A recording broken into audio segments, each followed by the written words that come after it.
Hello, my friends. We are here with another lovely guest episode this week, and we're going to be talking about why pleasure matters and the fact that pleasure is actually medicine, right? We live in this society where it's like work and achievement and hustle culture, and it's like, who has time for relaxation and pleasure? And we're going to tell you why you need to make the time.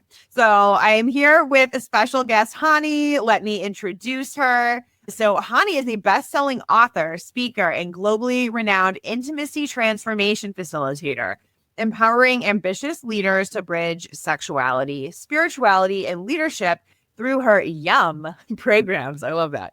With a BA in economics and a master's in science and innovation and certificates in more than 33 holistic modalities, including Tantra, advanced NLP, shamanic breathwork, and quantum healing. She merges personal transformation with business growth. Host of the Synchronistic Wealth Summit, she has led over 800 retreats and events worldwide across the US, Thailand, Indonesia, Singapore, Germany, and Hong Kong. Featured on CNN, BBC, ABC, and Fox, her work in relational and personal empowerment is globally recognized. So thank you, Hani, for being here with us. You're welcome. I'm so happy to be here. We're excited to have you. And I mean, I love that you kind of have like a really unique background of business things and like Tantra. Yes, definitely. I'm definitely one of those people who I like to exercise my brain, my intellectual stimulation, my spirituality. And then I also really like body stuff. And then I like, psychology as well. So it's one of those times where I just get to put it all together. Just nerd it all out and geek it all and then be silly and fun and like childish at the same time. That's a good mix. And I think that kind of leads into our topic, like the idea that you're bringing playfulness to serious work. And you've obviously been successful. I had some cool accomplishments just from like reading your bio. And I love that those two things don't have to be separate. Like, I think we're kind of taught like either you need to be like serious and professional and accomplished, or you can like be relaxed and have fun, but then you're not going to be successful or make any money or impact the world. You can be both for sure. And you can be all of the above. You can be ambitious and you can be impact driven and you can want to do good in the world and you can earn money at the same time. And you can have all the sex you want or feel completely in your body and proud of your body, no matter what shape, what orientation, what size, and even if it's disabled, right? So it's so much of it is such a freedom of expression and how you define sexuality in a way that serves you and that empowers you, and you have a choice. So it can be enlightening to be able to accept yourself on all of these nuanced levels, and healing too. We mentioned that pleasure is one form of medicine, and a medicine that really brings you closer to the deepest level of acceptance and approval. The other day, I was sharing this with my client, and we were uncovering for 1 hour what love is. What is it? You're like, do I love my girlfriend enough to marry her? And then on the opposite side, I had a client, do I love my boyfriend enough? Like, is he the one? And what is love? What is enough? And we came down to one of the many definitions that we found, and that love is 100% approval. It is approving yourself and approving of the other person, no matter what. And it's regarding them as being considerate of them. And that, in essence, is approval. One way to look at it. And so when we're thinking about self-love, it's self-approval, because we're always seeking, or not, I'm not saying for everybody, but we're trained as kids, we're trained to seek externally for approval, and we're trained to seek validation from outside sources. And when we are engaging with pleasure, that pleasure can be sourced internally. Of course, we can see it reflect in someone else's eyes and in the way that someone else views us, right, as a mirror. However, if we don't believe what they're saying, then we're not going to feel that pleasure anyway. That's 100% true. I love this framework of like approving of yourself, And I do think we're kind of taught to like get good grades and then you'll be good, or look a certain way and then you'll be approved, or achieve a certain accomplishment and then you'll maybe be good at sports, then you'll be approved, worthy. And it's all so external. It's super external. I mean, from Hmm. the youngest kid, right? Good job. You did so well because you did Yeah. something. You were Yeah. not being, you had to perform something. Yeah. And so sexuality in some way is also a huge percentage of the culture is performance driven in terms of Yeah. sexuality. Can I be the insatiable romantic novel fantasy that that person wants? Can I Yeah. beat that? Can I make her Right. like drip even more for me? Can I make him like cannot resist me? He will like get on a plane and fly to me and show up my door and Right. wants to marry me right now. Like, you know, like what is that? What is the thing that you desire the most? What is your deepest like insatiable hunger? And Hmm. so when we're looking at pleasure as a necessity and a place where you can exercise approval. It's not a luxury. It's not something you put on Yeah. the back burner and you visit it like a honeymoon. It's not like a once in a lifetime experience. Oh, only when I'm getting married or I only agree. Like it's a when I special have occasion thing. Yeah. yeah. No. Or oh, it's an anniversary. Let me like petal the bed full of roses. It's Yes. not that really. It's so much more than that. Just like how mindfulness is in our lives. Some people treat pleasure like it's dessert. It's like, oh, after the dinner and then Right. after the movie and then Netflix and chill, then we chill. Right. And I mean, It and I catch myself sometimes doing this too, where it's like, oh, first I have to get the work done and then I have to like get a workout in and then I can like relax or do something that's just for fun or just for me. And what I've realized is when I do something playful, when I do something with nature, when I do something that is just for me, it's actually adding fuel to my tank to do all those other things. And the fuel is so special, right? It's a fuel that you don't have to perform to deserve. It's something Yeah. that is naturally overflowing.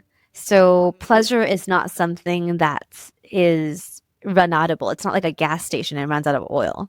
Like when you open pleasure, it just expands. Even if you use it, more comes. It's I not love a that. An very infinite limited resource. it's not a limited resource. The more fun you have, the Yeah. more connected you feel, the more intimate you feel with someone, you want more because there's more, right? Yeah. Yeah. It's not like, oh, okay, all done, all finished. Like, it's not like that at all. Yeah, it's interesting. I'm working with a couple, and that concept actually came up where the husband was kind of like, "She likes oral sex, so why don't I do that all the time?" And she was kind of like, "Oh, it doesn't need to be all the time." And I think there was maybe a little bit of a fear of like, is it gonna lose its fun? Am I gonna stop enjoying it if we like do it too much? You know? And it can be, right? Like, I mean, in certain ways, what I'm hearing from that or what can happen is that there might be a Hmm. fear within, because I can imagine if someone were like, okay, like, I don't know, let's have sex like every day, every hour, every minute. I'd be like, I think I don't really need it that much. I feel like if I feel too much, I'm gonna like fall apart or something. Right. The capacity to hold that much sensation can be very, very, very overwhelming. And so not only because pleasure there's so many layers of it too. Then maybe the first time she has oral sex or like the first day of the week when she has it, maybe it like Hmm. opens her up, right? Yeah. Maybe the second day of the week, maybe it touches grief. Maybe the third day of the week, it is, she's angry and she's in her cycle and in a part where it's like rage and maybe that's what's coming through. Maybe another day it's about Yeah. and maybe another day it's truth, and so like every time you do and you connect with pleasure, it's a dynamic spirit. It's not static.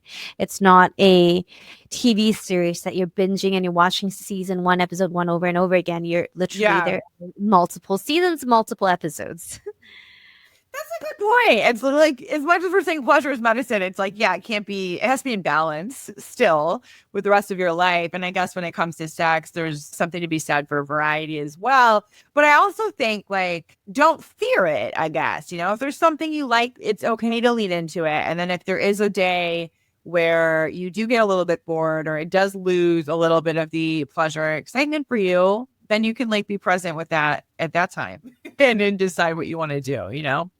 One of the things I talk a lot, totally. One of the things I talk a lot about with couples is that they do need to set aside like a very set amount of time to practice. Mm. And it could be like a minute or 5 minutes a day. It doesn't have to be long. It Okay. doesn't have to be penetrative. It doesn't have to be any of the above, except for just feel as much pleasure they can in that moment. And the reason for that is because our pleasure sometimes is very shallow in terms of like you might not be able to reach it. And so it takes 5 minutes to Mm. even like kind of calm yourself down and you might not Right. even access it. Sometimes it's right on the surface of your skin. Sometimes it's Mm. buried deep in your heart and you need to cry in order to even get there. So the other way that I describe it a lot in our courses is it's like finding Wally, but if there's only one Wally. Waldo, like, Waldo, where, yeah, where, in where is Waldo? yeah. It's so That's so interesting because I funny. think the British version calls it Wally and then the American version calls it Really? Waldo. Yeah. Oh, interesting. Okay. Yeah. Maybe But that's the yes, gift but it's mix. Yeah. exactly that, you know? Okay. And so you're looking for it and it's not Yeah. always visible. And Yeah. so your partners and yours. And so when you're doing your solo practice, it's really about the medicine is in understanding that it's not an end goal. It's the process of connecting with her or him.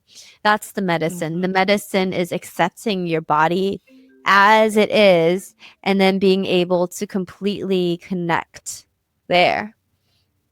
Yeah, I think that's a really good point because so many of the problems that I help people with when it comes to their sex life comes from this idea that they're seeking a certain outcome, right? Or they think things should be a certain way. And so I love what you're saying that like through letting go of that and just embracing the process, like whatever that looks like, and knowing, like you're saying that like where's Waldo? Waldo might be in a different spot every day. So like knowing it's going to change and evolve, and you're just going to show up for it and be curious and experiment and pay attention. Like that's enough. That is so enough. Like Yeah. even just doing that, it already brings so much presence and so much appreciation and so much relaxation for the nervous system. You're calming the Yeah. nervous system down. You are already building the oxytocin. You're already creating Mm. that sensation of being fully approved and fully loved. And Yeah.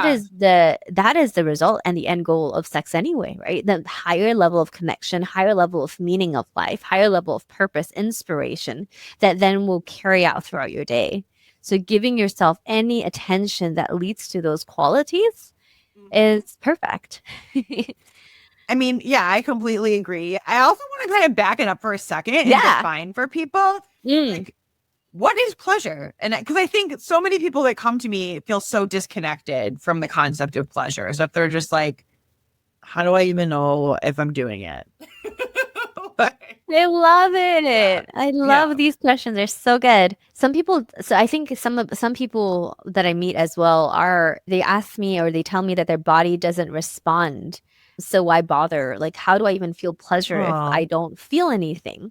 You know? right. And a lot of that is like, am I even doing it right? Or am I Yeah. broken? You know, those are some of the Yeah. questions that I hear sometimes too. So acknowledging that as well and understanding that yes, your body could be frozen, it could be numb, and it could be that. And at the same time, pleasure is just any sensation that feels slightly better than the status quo. Mm, It doesn't I have to like be that. fireworks and butterflies and Mhm. New Year's Eve kiss. Like that doesn't have to be what Mhm. pleasure is. It can Mhm. simply be a sensation that feels good. It can be, holding your fingertips and stroking it down from your forehead Mhm. to your chin that can feel tingly, light, airy, warm, Mhm. loving, caring, tender, and present. All right. And that feels Mhm. great. As you're putting your palm on your chest and you're feeling your heartbeat and you're using your thumb to caress your collarbone, that could feel comforting and pleasurable in that sense. Mhm. it doesn't necessarily have to be connected or originating from your genitals or your clitoris or Mm-hmm. your the head of your penis. However, this sensation that I'm feeling right now as I'm running my fingers down my face and my heart, Mm-hmm. and if I breathe into it, I can expand it to my genitals and I can expand it to my knees and my legs through my breath work practice. Okay.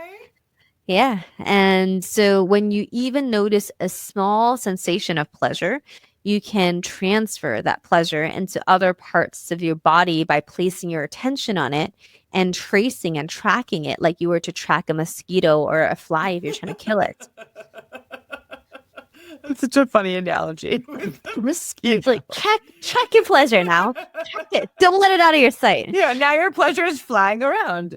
Yeah. That seems like a much more pleasant bite. I'm imagining how a mosquito bites you and it itches, and instead of that, it's just like, oh, Yeah. it's like a love bite, and it'll spread the pleasure. Okay, that makes sense. So I think what you're saying is kind of like we don't have to kind of like other pleasure. Pleasure could just be anything that's like, oh, this feels a little bit better. That's I love that. It It's such a feels a simple little bit better. definition. Yeah. It reminds me of a client I worked with who had some pretty severe depression, and we would kind of check in and rate how she was feeling in like different moments of her life on like a 1 to 100 scale. And it's actually making me remember the only thing that got her over a 50, so like anywhere into the sort of like feeling good range, was sex, which is so Ah. interesting. Yeah. And because I was trying so hard with her, and I was like, how do we get her to just like anything over 50? I just wanted her to know that like it's possible to feel kind of good at least. And yeah, it was actually her sex life that was the only thing that did that. Incredible. Well, Isn't it? Yeah. Yeah. I'm glad you found So it. I know. And so I think that actually just illustrates what this episode is about too, that it's like we think of pleasure as being like a nice to have sometimes instead of something that's really important. But when you look at it in the context of somebody's like depression journey, and that like having that pleasure is the only thing that like helps them start to come out of the depression, like it actually really matters.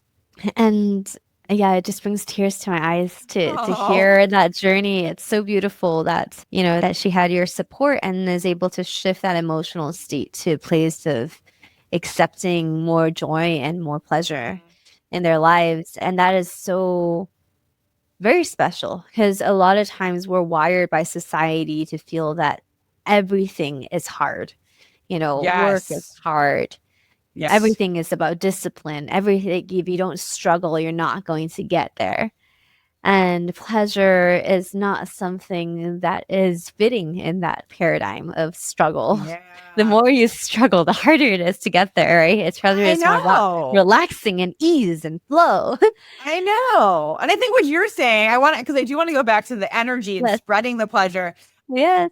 But like this idea that like there could be another way. It's like maybe instead of go, go, go, do, hustle, achieve, it's like, what if I like relax and ease into things? And like it reminds me how our best ideas come to us when we're like on vacation or like in the shower. It's like when we're not efforting or over efforting or straining, it's like things can just kind of Absolutely. flow in.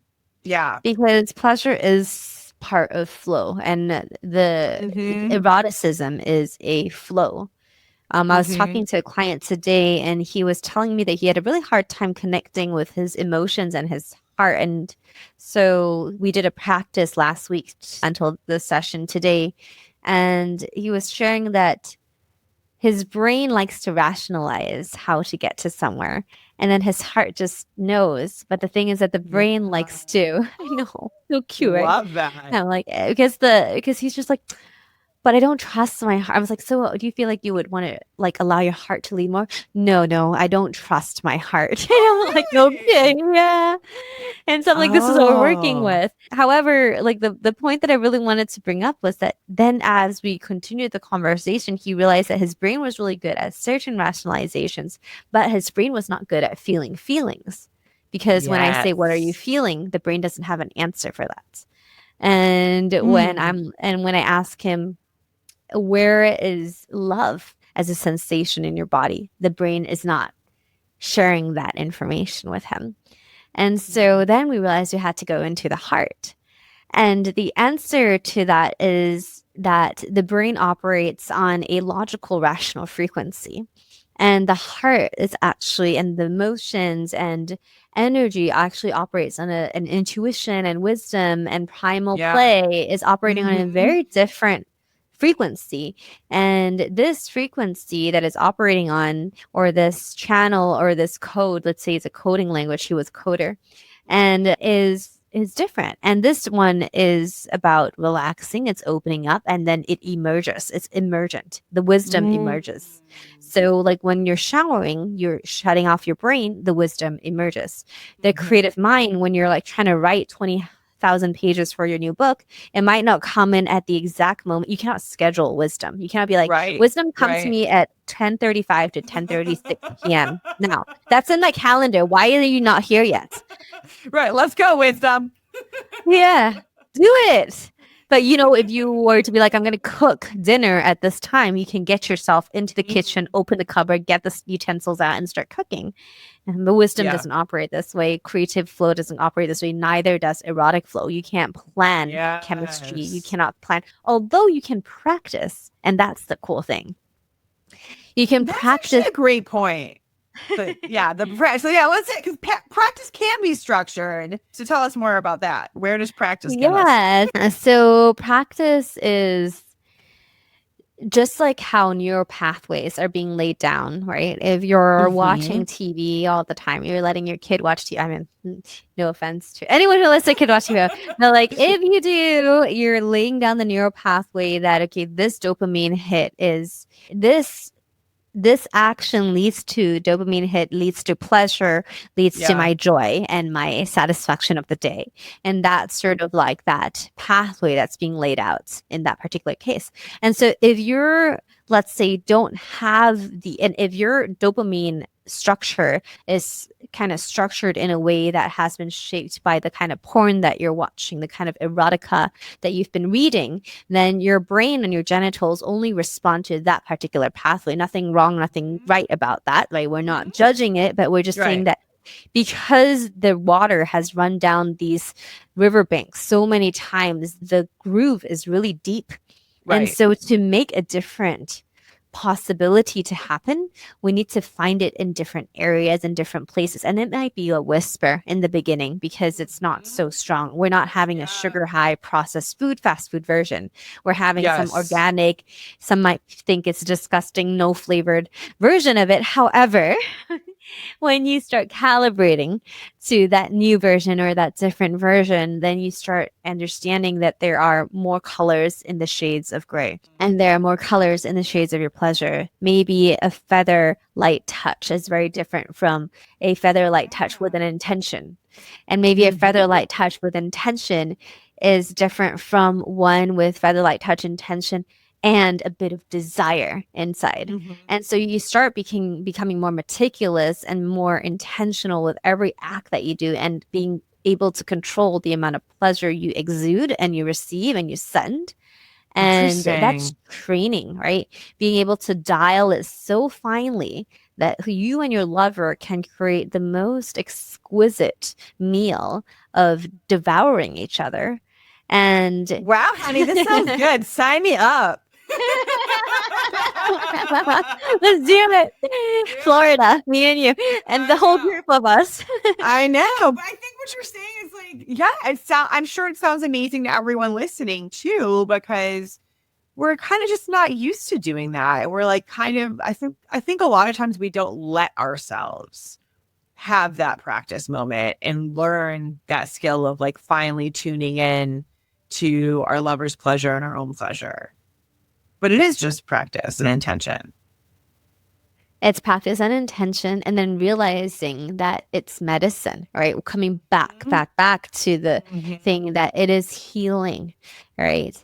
And it is not a selfish act. It is actually nourishment for our body. It is Yeah, something that feeds our soul. It's something that tells us that we love ourselves and that we're worthy to experience this moment, even if it's just practicing. It is still telling me that I'm worthy. It's like when your mom brings you to school when you were a small little kid. It's like, oh, I'm Mm-hmm. worthy of being accompanied by my mom to school for that Aw, particular day, yeah. right? Yeah. And it's a daily thing. So then, every morning we're going to get up, we're going to eat our breakfast, and so it's sort of the same thing when you're like training yourself that you deserve this. You deserve a good morning every morning to your bullet body. I like that. That's a really interesting framework of like creating internal security. Like I talk with people about attachment styles, and I think what you're saying is a way to build secure attachment with yourself. Absolutely. So you're there Yeah, for yourself. You're committed, absolutely.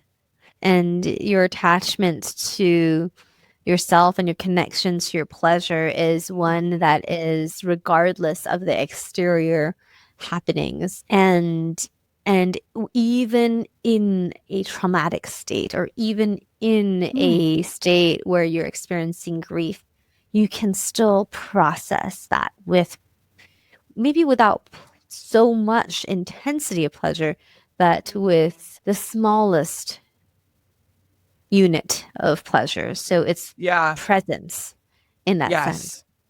And so I you're agree. you're comforting yourself, and that's pleasurable, but Mm-hmm. that's all you're wanting in Yes. that moment. You just Yes. want comfort, and that's the level of pleasure that you're getting. Right.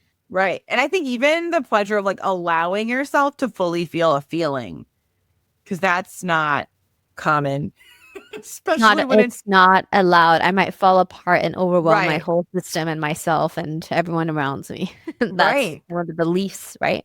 And then Yeah. you're like, "Wait, hold on. I'm going to close my doors. I'm going to draw my curtains, and I'm going to fully fall apart right now Mm-hmm. and fully feeling it." That's Yeah. sensuality, right? Sensuality is feeling all the senses.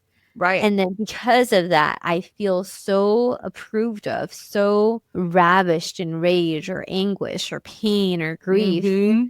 that it's almost in that realm of just fully letting myself feel it. And Yeah. that in some ways is very pleasurable for our identity and our Hmm. self-worth.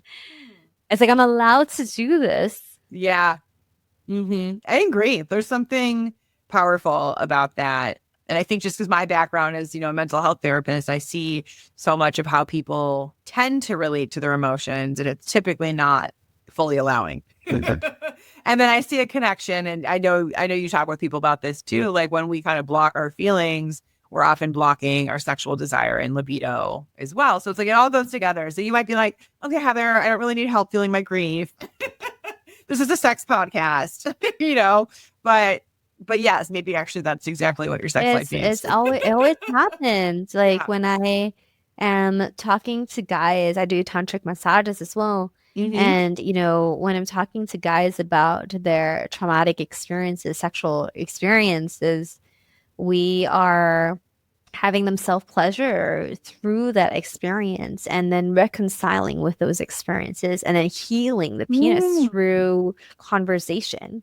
And it's a lot of like very focused, intentional pleasure. It's like fully allowing themselves to feel everything, and also as a result be having more capacity, because they feel their emotions, then they clear Right. it, then there's more capacity to feel pleasure. However, that moment is painful, right? That pain Yes. and pleasure it inhabits a similar space. And then being able to accept both of those feelings while you are in your most intimate and vulnerable state is key. The other point is sometimes Yeah. when That's some people, powerful work. I know it's so sweet. And then you're like, oh my gosh, these are like CEOs lying on my table and we're doing this work. How amazing. Yeah, we're all just humans, right? Yeah. And it's just like that they're willing to meet themselves in that way. It's so beautiful. Yes. And to be able to have someone who's commanding tens and thousands of people be able to meet himself Hmm. with so much care and vulnerability because of all the groundwork we've Yes. laid, the self-pleasure practices that have been accomplished or have been practiced over a couple of Right. months. Then you're ready to do this inner work. And then you're like, wow. And then they're able to overcome premature ejaculation or performance anxiety because Hmm. of that particular work that went so much deeper. Because do we talk to our vaginas? Do we talk to like the parts within the walls that have been traumatized? Imagine Yeah. being able to connect to those parts of ourselves that we have numbed. Right. Yeah. And that's really, really sweet. I feel so honored, honestly, to do this time and time again. And I'm sure you do as well. And that this is why we're doing this work. This is why we're chatting. We love it. And you're blessing people heal It and have is. happier and It's pleasurable so lives. I know it's so rewarding, and it is cool when someone like you said is maybe a CEO or in a leadership position because it's also like doing this type of work and embracing pleasure is also I'm very into like consciousness, and there's this like Hawkins scale of consciousness which we talk Yes. about in I literally episodes just shared it with like 34 four and people 35. today. Yes. Oh, nice. But yeah, so I think that like you're saying, it's like we're going from the Hawkins scale for people who don't know goes from like 0 to 1,000, but like 500 is actually really high. So basically, if you get to like 700, you're like an enlightened being, and if you're at 600, even you like don't really have much of an ego, and the ego is dissolving.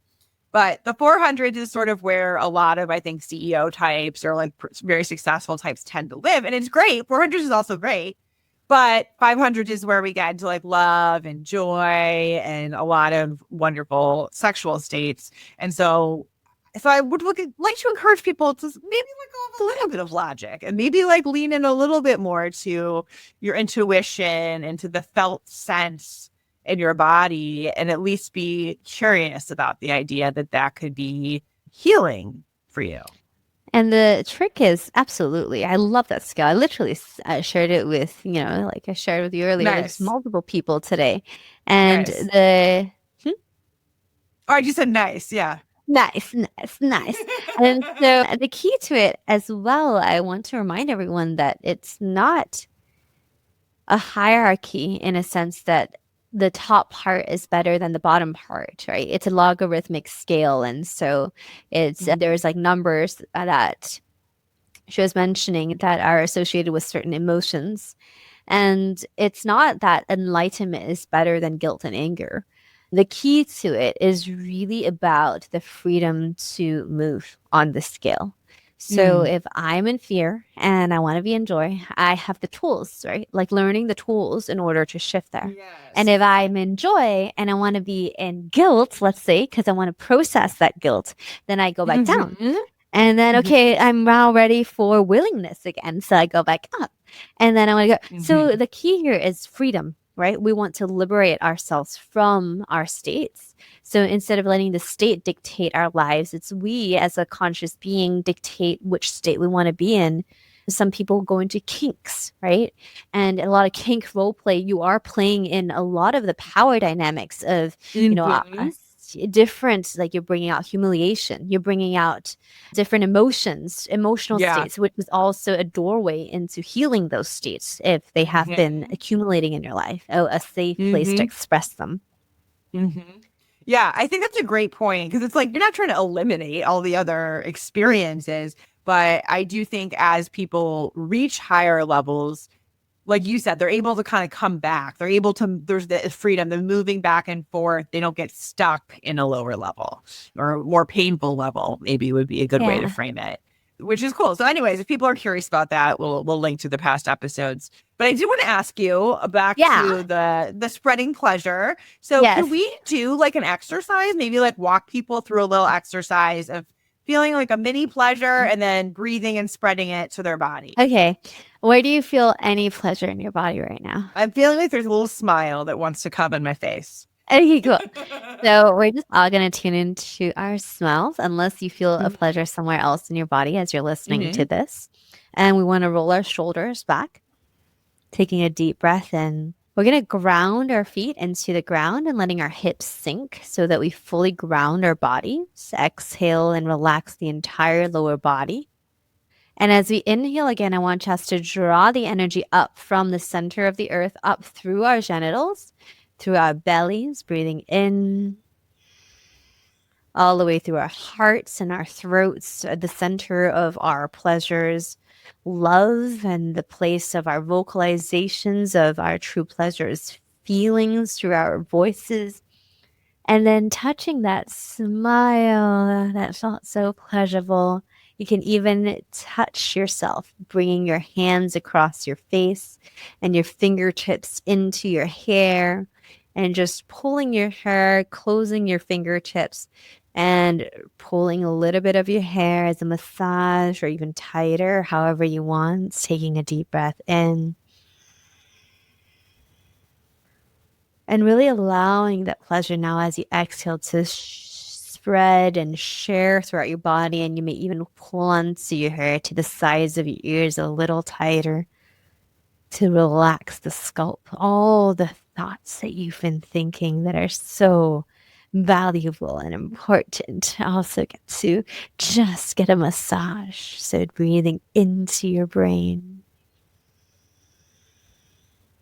And now moving your fingertips around your eyebrows and spreading that place of the frown to open up that forehead. That thinking mind shows up as frown, sometimes a little scorn, sometimes when you're thinking too hard, you want to relax those eyebrows.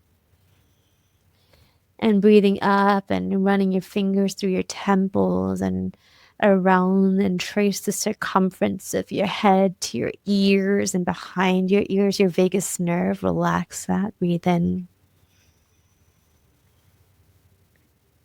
And now, as you exhale, push your thumbs through the back of your ears, all the way through the neck, and then down to your jaw.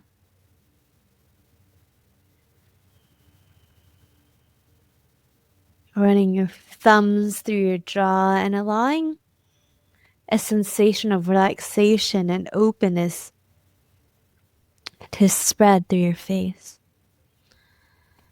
Did you know that your jaw has muscles that are reflecting and reflecting to your vagina? Oh, I did not know So that. sometimes when people are like, "Oh, we're doing some jaw work," they're also opening up the muscles down there.